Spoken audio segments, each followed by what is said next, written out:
Unclean people.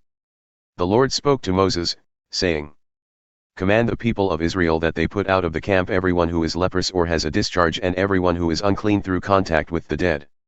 You shall put out both male and female, putting them outside the camp, that they may not defile their camp, in the midst of which I dwell. And the people of Israel did so, and put them outside the camp, as the Lord said to Moses, so the people of Israel did. Confession and Restitution.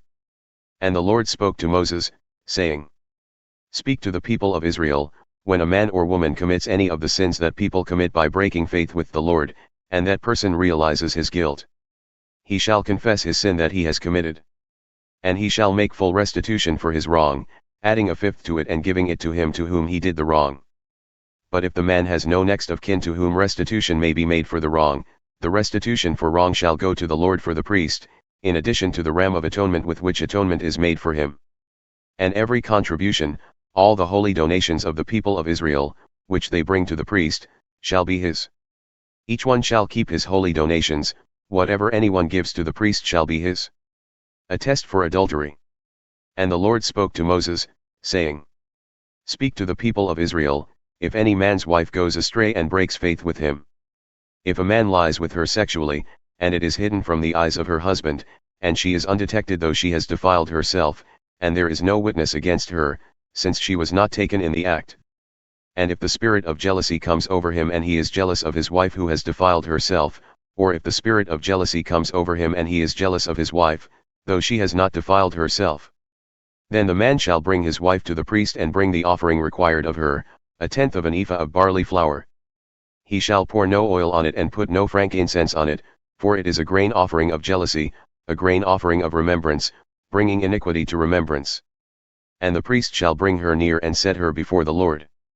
And the priest shall take holy water in an earthenware vessel and take some of the dust that is on the floor of the tabernacle and put it into the water. And the priest shall set the woman before the Lord and unbind the hair of the woman's head and place in her hands the grain offering of remembrance, which is the grain offering of jealousy. And in his hand the priest shall have the water of bitterness that brings the curse. Then the priest shall make her take an oath, saying, If no man has lain with you, and if you have not turned aside to uncleanness while you were under your husband's authority, be free from this water of bitterness that brings the curse. But if you have gone astray, though you are under your husband's authority, and if you have defiled yourself, and some man other than your husband has lain with you, then let the priest make the woman take the oath of the curse, and say to the woman, The Lord make you a curse and an oath among your people, when the Lord makes your thigh fall away and your body swell. May this water that brings the curse pass into your bowels and make your womb swell and your thigh fall away.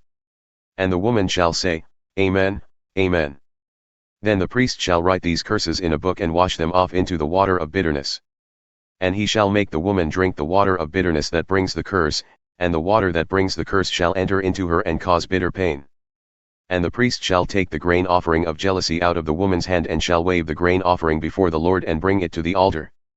And the priest shall take a handful of the grain offering, as its memorial portion, and burn it on the altar, and afterward shall make the woman drink the water.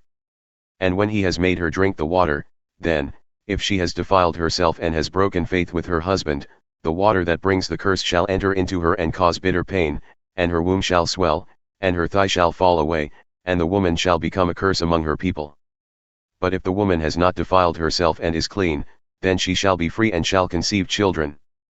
This is the law in cases of jealousy, when a wife, though under her husband's authority, goes astray and defiles herself. Or when the spirit of jealousy comes over a man and he is jealous of his wife. Then he shall set the woman before the Lord, and the priest shall carry out for her all this law. The man shall be free from iniquity, but the woman shall bear her iniquity.